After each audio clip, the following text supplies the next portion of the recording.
Just want to say thank you to everyone that's joined us for the first 3 episodes. After this episode, the guys and I are going to take a short break to take a look at some different ways that we can bring you material and experiment with some new formats over the summer.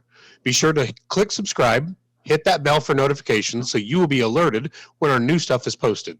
In the meantime, head over to our Facebook page in the comments below and tell us what you'd like to see next season and what type of content excites you the most. And now, with no further ado,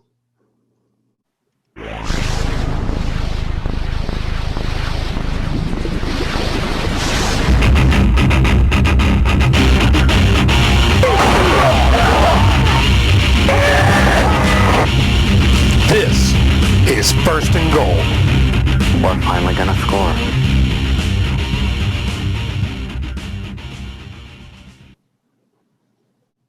It's Super Bowl weekend, and we are locked in for Bucs and Chiefs in Tampa this Sunday. On today's episode, we are going to take a look ahead to this weekend's championship matchup and give our picks. But first, it's time for... And now, time for headlines. In our last episode, we took a look at the quarterback carousel to see where our few signal callers may be calling home next season. The first big domino of the offseason has fallen, though, with the trade of Matthew Stafford. I don't think anyone in this room, though, had the Rams on their radar. Definitely not. That was something I didn't even expect. I thought Goff was going to be secured at Rams for at least a couple more seasons, especially given the money on his contract. But I guess the NFL, anything can happen, right? So we'll see what happens. It'll be a nice little swap up there, Stafford to LA and Goff to Detroit. So Goff's got a lot of years left in him. He's former overall number one pick. At first my immediate reaction was that LA got kind of took it in the shorts a little bit, giving up 2 first-round picks, a third round, and Goff as a former first round. But I mean, the money behind his contract, it makes a little bit more sense. But it'll be interesting to see how that quarterback swap plays out next season. So kind of excited for Detroit. Get some fresh new look there in the quarterback position. Stafford's been there since he was drafted. So Detroit definitely needs a breath of fresh air, so to speak. For me, this level of compensation had far more to do with the Rams being able to unload that massively bloated contract that Goff had saddled them down with. Stafford's salary is palatable at just $45 million over the next 2 seasons. And then it's going to be decision time again for the Rams and the former number 1 overall pick in Stafford as he turns 35 years old. Yeah, so with Matthew Stafford and that move to him going to the Rams, that's definitely something wouldn't have expected whatsoever. Him going from the Lions to the Rams, I mean, yeah, he wants to go up and be in the sun. I think he's got a wife and stuff, family, all that. So, I mean, it's probably going to be good for him. I mean, there's other teams in the league. I mean, I feel like, there would have been another team. I mean, even maybe Oakland could have picked them up, but I don't think any of them really wanted to spend that kind of money. For the Lions, obviously, this is about hitting a hard reset on their coaching staff, led by Dan Campbell, former head coach Anthony Lynn, and Aaron Glenn on the defense. I think there's going to be a massive exodus of players in Detroit as they move away from Matt Patricia's unique style. This reloads the shelves for them with a lot of young new talent over the next few years. As a Vikings fan, though, I'm not all that worried. I'm convinced they're going to spend half of these first-round picks on wide receivers that'll never see a second contract. That story brings up an interesting headline I read this week, though. There are conflicting headlines this week that stated that the Rams reportedly reached out to Green Bay about availability of plucking the future Hall of Famer from Lambeau. According to LA Times writer Sam Farmer, the Packers were adamant they were not trading him. What are your thoughts on this? Is this a mistake to try and hang on to him? They say that winning solves a lot of problems in the locker room, but is this relationship salvageable? Yeah, so with Green Bay, I feel like them not wanting to release Rodgers, that's Green Bay knowing that, They have the diamond in the rough, and they just cannot figure it out. Because I mean, he really is. He's a phenomenal athlete. Yeah, I mean, he has ego problems. There's a ton of athletes out there that have ego problems, and they're still winners. You know what I mean? And especially, someone of his caliber. He plays. I mean, the guy plays absolutely amazing. I mean, he's got a cannon of an arm. He runs. He can throw across the other end of the field from one side to the other. I mean, he's a great quarterback. So, I mean, of course, they want to hold on to him. They're not gonna really say, they're not gonna just let any team just talk about him. You know what I mean? That's their guy. So I understand where they're coming from on that end. Like I said in the past episode, I think a lot of the problems at Green Bay lie with Rodgers. I think his head is too big for where he's gotten. Since day one, he's been prolific. And there was rumor mill about Favre maybe coming back after retirement, not retiring. And Green Bay made the decision to stick with Rodgers. And I think a little bit of that if he can kind of check that ego a little bit, I think Green Bay can come back and be possibly a Super Bowl contender as long as they do all the right things in the offseason. Let me play devil's advocate here, though. We're talking about a team that has made the NFC Championship 2 years in a row, and the Packers front office repaid him with that favor by going out and drafting a backup quarterback and a backup running back in a draft last year that was loaded with wide receivers. Right now, if you're Aaron Rodgers, would you rather have a number 2 wide receiver, a number 1 tight end, or your eventual replacement? Number 1 tight end, number 2 wide receiver. You surround yourself with those weapons, you're going to have better success. Being focused on your replacement for the inevitable when you retire or leave, it's too soon to be thinking of that. He needs to be thinking Super Bowl, Super Bowl, Super Bowl. Let's win championships. Did the front office do him a disservice by doing that, though? I mean, if you're pushing for the Super Bowl now and you're telling me I need weapons around you, right? You're a future Hall of Famer. I need to put weapons around you to have success. Did they do him a disservice by going out and drafting Jordan Love then? Was it a mistake? So I think the franchise has got to look at it as we need to prepare for the future because we don't necessarily know what Rodgers is going to do. Does he want to stick with us? Does he want to be traded?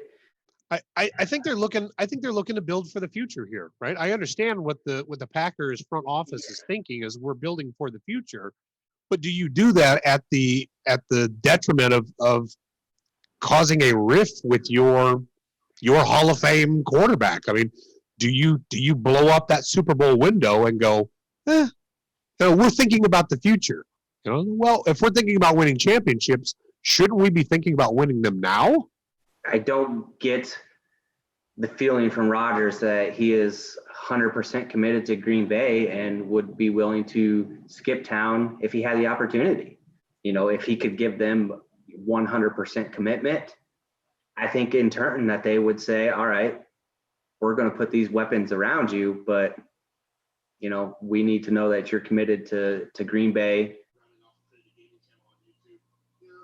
I feel like if Rodgers did get a good contract at a good city, maybe the Colts even, I feel like any one of those teams, I think Rodgers would leave Green Bay. I mean, I feel like he just won't get it with that club, or there's just some bad mojo, freaking weird spirits inside Lambeau Field. I don't know, but it's just the guy just cannot get it together there. I mean, I don't know. It's the coaching, it's the atmosphere, it's the field. I don't know. But I mean, clearly he's got a problem. And I mean, if he can find himself a way out and it makes sense, why not? Similar reports coming out of Houston this week is GM Nick Caserio saying Deshaun Watson is a Texan and we plan on it remaining that way. Unless someone throws a trio of ones and a defensive starter or two. Unique issue here, though. While the Texans may be trying to drum up a deal that they can't refuse, A no-trade clause was inserted into Deshaun's most recent contract, ensuring that they can't send him off to a cellar dweller like the Jets without him signing off on that deal first. I believe this will greatly affect the trade market for the 26-year-old three-time Pro Bowler.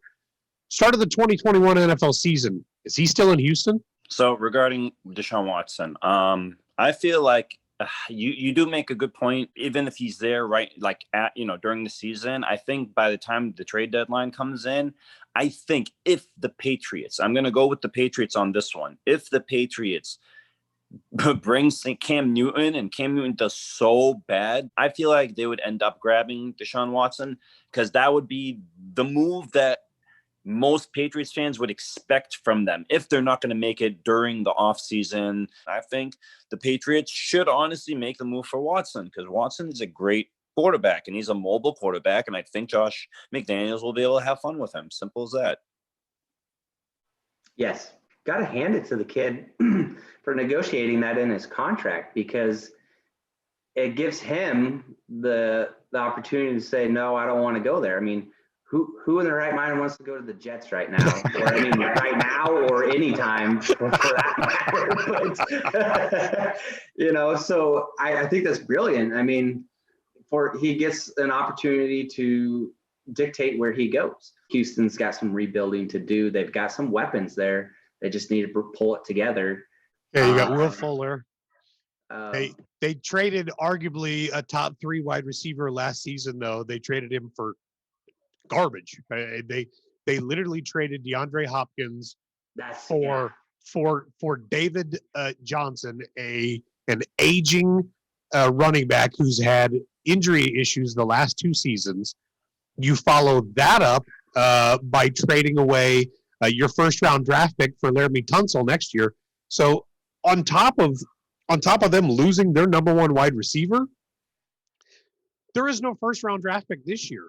There may not be a first-round draft pick next year. I'm trying to remember how that trade went there. I know they're missing at least this year's first-round pick, so there's not help coming. There's no support coming for him. I think that personally, Deshaun, I think it would suit him best to leave, to not be in Houston. Come the start of the season, though, I think he's going to start the season in Houston. Is he still there by the trade deadline? I don't know. I really don't know. If he's a post June 1st trade, I believe the financial implications that Houston takes is going to be far less. But you've got a generational quarterback here. I think they're going to do everything in their power to try and hang on to him. I think they're going to try and keep him. Yeah. Is that going to be in Deshaun's best interest? Probably not. Mm-hmm. I think it would probably be best for him to start over in a new scene, in a new city, somebody that has the assets to put those weapons around him to make him successful next year. Every quarterback wants players around him. You surround yourself with the best, you're going to be the best. And if you don't have that, it makes it very difficult. Find that opportunity next season to manage to get out from Houston. That's great for him, but he's going to be starting with Houston next season. Super Bowl 55 kicks off at 6:30 Eastern on Sunday. Patrick Mahomes is going to be looking to add another trophy as he continues his climb chasing the GOAT. But Tom is still looking to add some more hardware himself. I'll share my thoughts on this game for our picks and more. But first, a few interesting Super Bowl facts I wanted to share with you. This is the first postseason matchup for the Bucs and Chiefs. Obviously playing in 2 different conferences, this is the first time that they're both in the Super Bowl together. Tom Brady can match Otto Graham for the most NFL titles with 7 if the Bucs are able to win this Sunday. With a win from the Chiefs, they would become just the 8th team ever to win back-to-back titles. Tom Brady's New England Patriots did it last in 2003 and 2004. This will be Tom's 10th Super Bowl appearance. That's 1 less than the Patriots organization, but more than every other team in the league, including the Steelers, Cowboys, and Broncos, who have each been there 8 times. Head coaches Andy Reid and Bruce Arians have coached against one another. They are 1-1 all time. While Reed does have more Super Bowl appearances as a head coach, too, Arians was an assistant on 3 Steelers Super Bowl teams.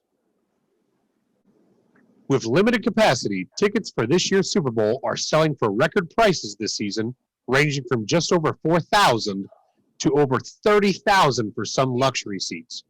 But did you know that the average cost of the first Super Bowl was only $6 each, or roughly $45 given cost inflation? Take me back. Yeah, no kidding. That's how we were talking last night. I was like, God, I want to pay $45 to go to a preseason game. The few times that we have purchased, we always buy tickets in the upper bowl and immediately go down to the ship. Exactly. You know, Yeah. there's that one game we went to and we sat in the upper bowl and it was so hot that it just So baked hot. up there. It was just like, we got to get out of here. So, Why are we here? and we were surrounded by Eagles fans too. So that like, Fly, Eagles, fly. that- Side note, I watched for the first time. I'm a few seasons behind on Always Sunny. I went back and watched the Eagles win the Super Bowl, or the gang goes to the Super Bowl, whatever it was called. First episode is all Charlie in the bar. The second episode is the rest of the gang at the Super Bowl in Minnesota, and them finally realizing that it's not Charlie that's with them. Oh my God, dude. It was one of the funniest 2 episodes that I've watched back to back in a long time. Now, mind you, they're 2 years old, but Yeah. I hadn't seen them until literally yesterday. I watched like 8 episodes of Sunny yesterday. I have, whenever they switched from FX to FXX, that's when I stopped watching and, I need to get back into it because that was like almost 7-8 years ago. Oh my God, dude. Yeah, you've missed some of the best seasons then. Yeah, you definitely need to go back. The water park. You would not if Yeah. okay, so you have seen that one. I might have showed that one to you. Episodes Okay. then, but that's the one where the Make-A-Wish.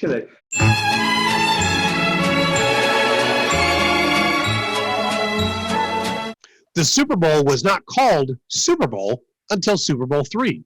At the time, the games that we know now as Super Bowl I and II were actually just called the AFL-NFL World Championship. The football atop the Lombardi Trophy is the exact size of the official Duke football, 55 centimeters through the middle, 71 centimeters around the ends. The 2 most expensive 30-second Super Bowl commercials ever were a 2020 Google Assistant ad and a 2020 Amazon Alexa ad, both costing $16.8 million. Super Bowl Sunday is the second largest food consumption day of the year. Number 1, Thanksgiving. There's only been one Super Bowl MVP chosen from a losing team, although in my opinion, Terrell Owens should have been the second in 2005 after he put up 9 receptions for 122 yards, all while defying doctors' orders and playing on a fractured fibula and a torn lower leg ligament that required surgery to implant 2 screws and a metal plate. That honor, however, belongs to Chuck Howley. The former Cowboys linebacker was named most valuable player for his performance in the loss to the Baltimore Colts in Super Bowl V. This also made Chuck the first non-quarterback to ever win the award.